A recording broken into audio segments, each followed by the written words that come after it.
Hey guys, this is Al. I'm back at the shop again.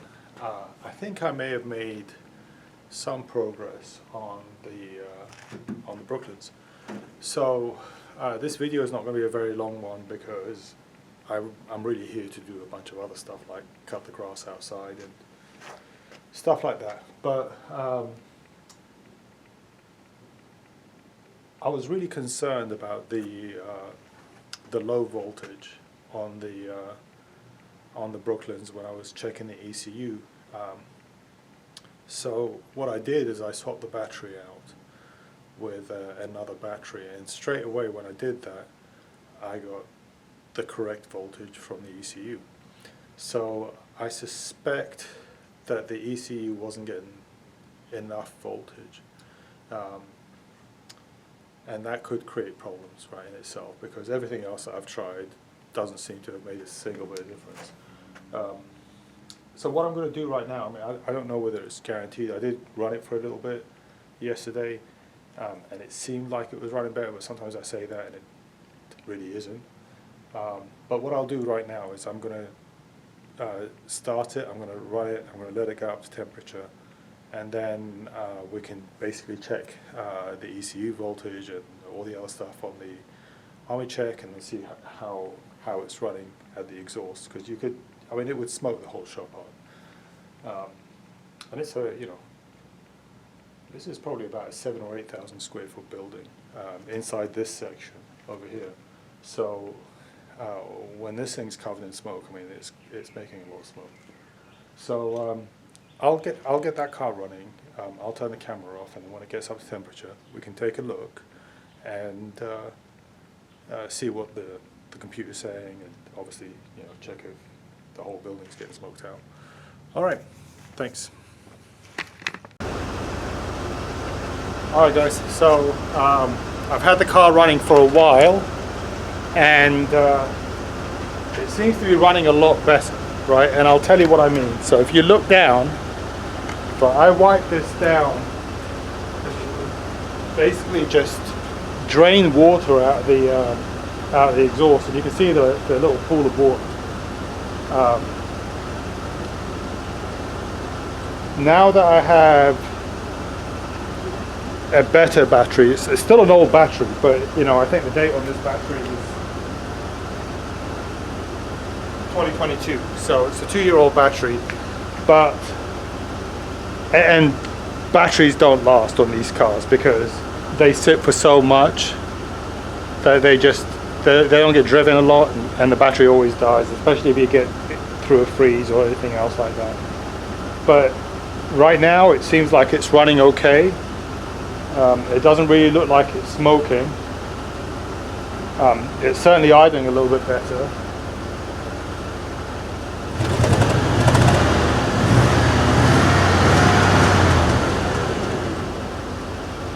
It smells a lot better. It doesn't smell as bad. Now it's still in open loop mode.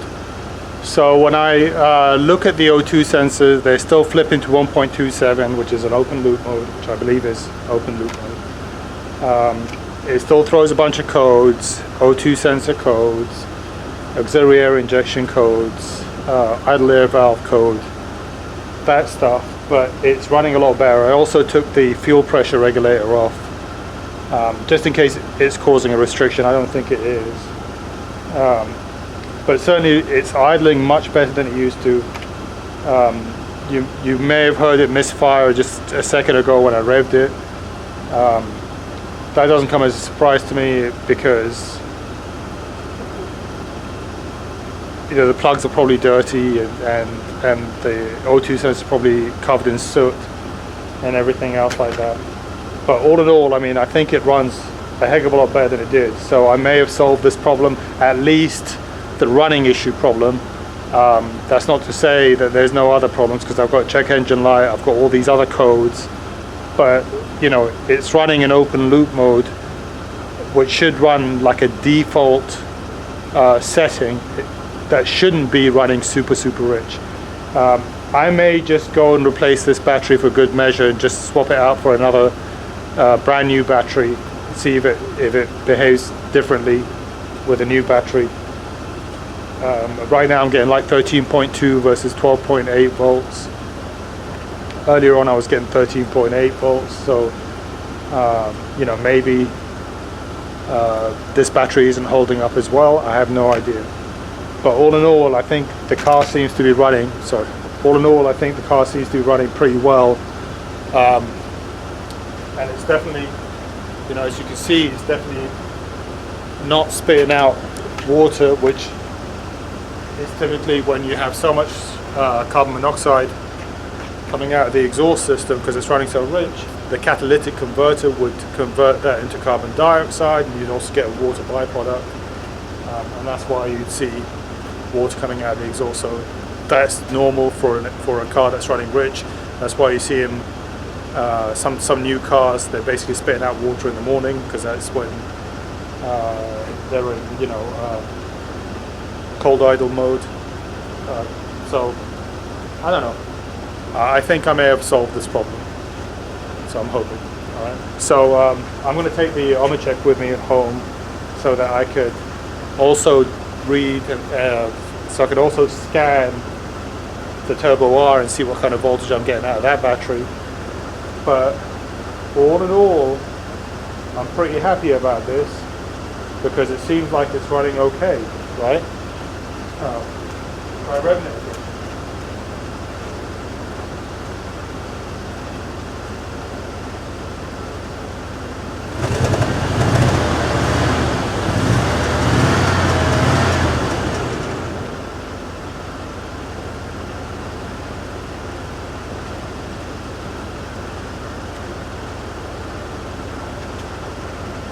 The engine is definitely much smoother.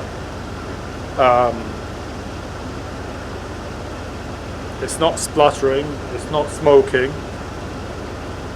I think we may have solved this problem. Hey guys, this is Al. I'm over at the house. I thought before I leave, I'm going out for dinner. I'll take the Bentley with me, probably for the first time. I thought I'd give you a quick walk around with the car being out in the daylight in a space where I can have some space, give you a full view of the car. So let me show you how the paint job turned out, and at the end of the evening when I get back, I'll also do a quick video so I can scan the codes in this car and we can compare it to the codes that we get on the Brooklands. So just let me take the camera off and show you the car.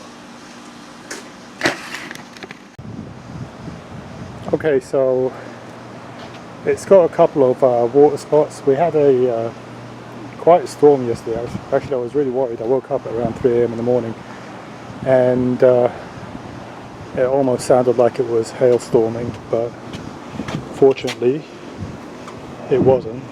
So the car was okay. But I gave it a wash. I didn't use my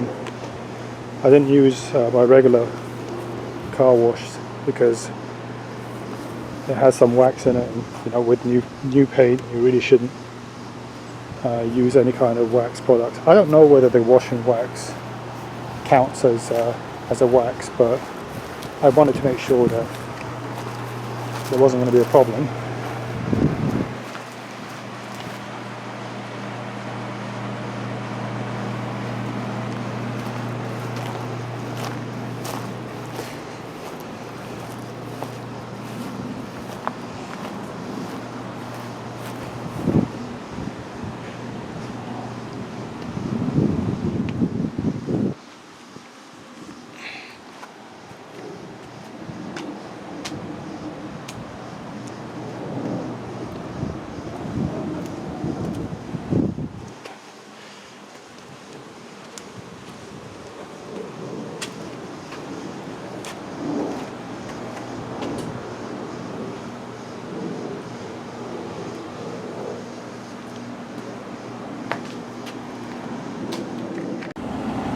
Hey guys, so I'm on the Turbo R now, and I'm going to do some code scanning using my Omnicheck.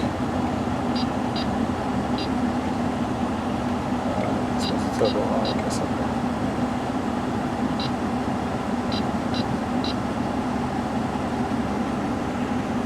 we'll use this one for now.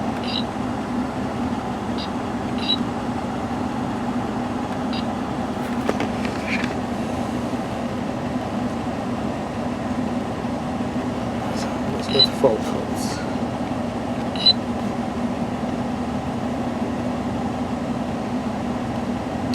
So there's no check engine light on this car right now. It's throwing the system to lean. Bank 1, coolant engine temperature sensor, bank 2. Those are stored codes. Going to my data, engine speed about the same as what it is on Brooklands. Throttle position obviously is 0, so you flip the gas, goes up. Speed, obviously. Manifold pressure, so that is a little bit lower than what my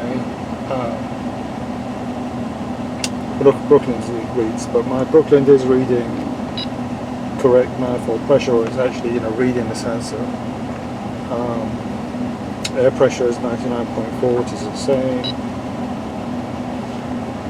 Lambda sensor is working right now. I'm going to wait for the engine to run and then kind of scan through this twice, because when I start the engine on my Brooklands, the lambda sensor functions correctly as well. And as you can see right now, it's basically reading pretty rich on the lambda sensor. That's perfectly normal because the engine's cold. It's going to be doing its enrichment thing. So battery voltage is about the same as it is on my Brooklands now that I've replaced the battery, which is good. Fuel pulse time. So the fuel pulse time on my Brooklands is over 5. Here it reads 4.4.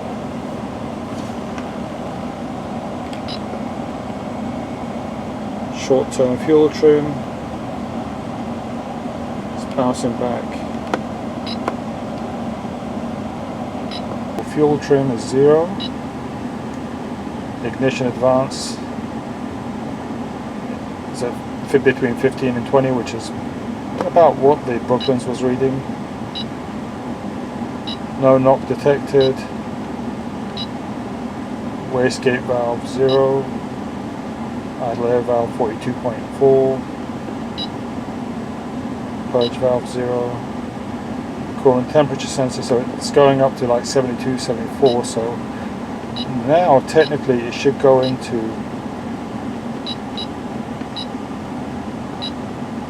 coolant temperature sensor is 75 degrees, so it should be going into closed loop mode now because the temperature is getting up there. Air intake temp sensor is 46 degrees Celsius. I'll compare that to what I'm reading on the Brooklands. Fuel temperature sensor 36 degrees Celsius. ECM temperature is 50 degrees Celsius. Intercooler temperature is at 46 degrees Celsius. Now on my other car it doesn't really read an intercooler temperature, but it doesn't have an intercooler either.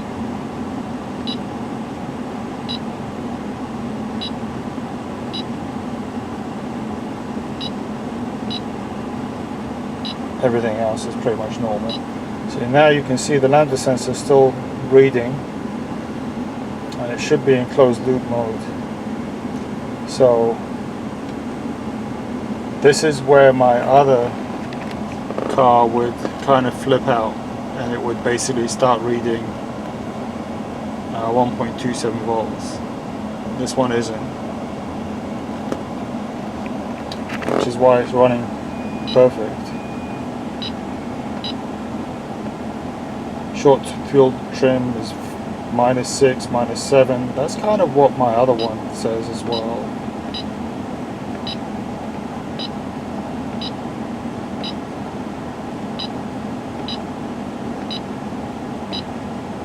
This car gets up to temperature really quickly as well, which is nice.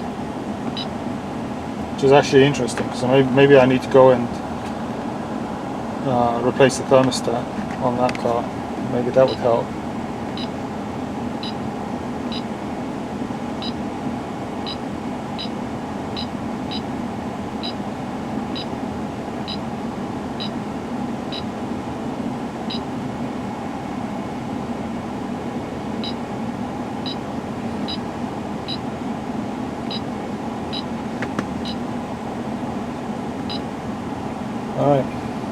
So let's go back into the house, and I'll compare the two together.